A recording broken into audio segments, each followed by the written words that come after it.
Assalamualaikum warahmatullahi wabarakatuh. Perkenalkan, nama saya Aditya Chandra Pratama dari program studi pendidikan IPS 2024 kelas B. Di sini saya ingin menyelesaikan tugas yang diberikan oleh Dr. Haris Wategeon selaku dosen pengampu filsafat ilmu pengetahuan yang berjudul apakah Indonesia negara sekuler atau bukan. Nah, sebelum membahas dari pertanyaan tersebut, yang pertama-tama kita akan menjelaskan tentang sekularismenya dulu. Apa sih sekularisme? Sekularisme adalah memisahkan agama dan negara. Jadi kayak paham yang memisahkan agama dari urusan negara. Artinya negara tidak berpihak ke agama apapun. Contohnya negara sekuler saat ini adalah Prancis yang melarang simbol agama di ruang publik tertentu, dan Amerika Serikat yang mengatur separation of church and state. Tujuannya apa sih? Tujuannya yaitu menjamin kebebasan beragama setiap warga dan menjaga negara agar tetap netral.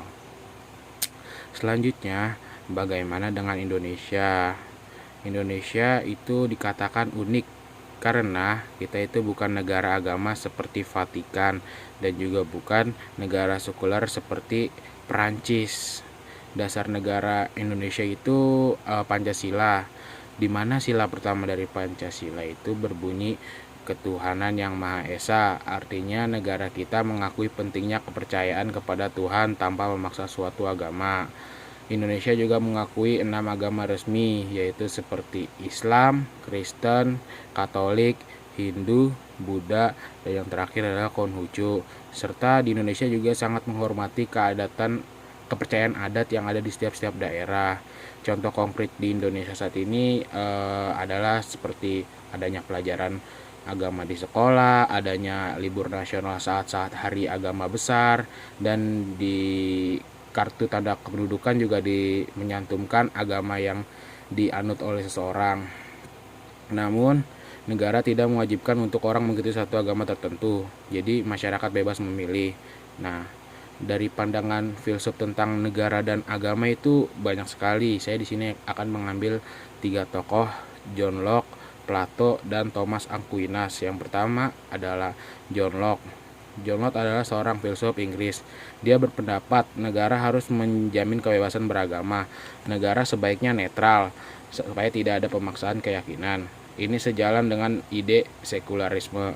Plato dalam bukunya yang berjudul The Republic juga menekankan bahwa negara ideal harus berdasarkan nilai-nilai kebaikan dan kebenaran yang bisa dikatakan dengan nilai moral atau agama. Sementara itu, Thomas Aquinas, yaitu filsuf Kristen abad pertengahan, berpendapat bahwa hukum negara sebaiknya tidak bertentangan dengan hukum moral agama. Nah, posisi Indonesia mirip dengan pemikiran Aquinas dan Plato, menghargai nilai agama untuk moral masyarakat, tapi tetap membuka ruang bagi semua keyakinan. Seperti yang tadi saya bahas, Indonesia memiliki 6 keyakinan. Nah, selanjutnya, kalau menurut definisi sekuler murni, Indonesia bukan negara sekuler karena Indonesia mengakui peran agama dalam kehidupan berbangsa. Namun, Indonesia juga bukan negara agama karena negara tidak memaksakan syariat satu agama kepada semua warga, tetapi semua warga berhak memilih jalannya. Dan di sini Indonesia memilih jalan tengah karena 1. Menghargai agama, 2. Yang tadi saya bilang menjamin kebebasan beragama, yang ketiga menjaga kerukunan antar umat beragama. Nah, Indonesia ini sering disebut sebagai konsep religius pluralisme atau sekularisme religius. Selanjutnya itu yang masuk terakhir menurut saya. Jadi apakah Indonesia ini, atau kesimpulan saya ambil nih, jadi Indonesia negara sekuler atau tidak? Jawabannya yang menurut saya ya tidak sepenuhnya. Karena Indonesia adalah negara berkebutuhan yang menghargai keberagaman agama.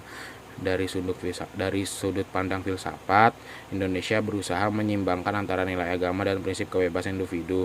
Sebagai generasi muda, tugas kita adalah terus menjaga harmoni ini, belajar dari sejarah, menghargai kebebasan beragama seperti yang diajarkan oleh para filsuf besar.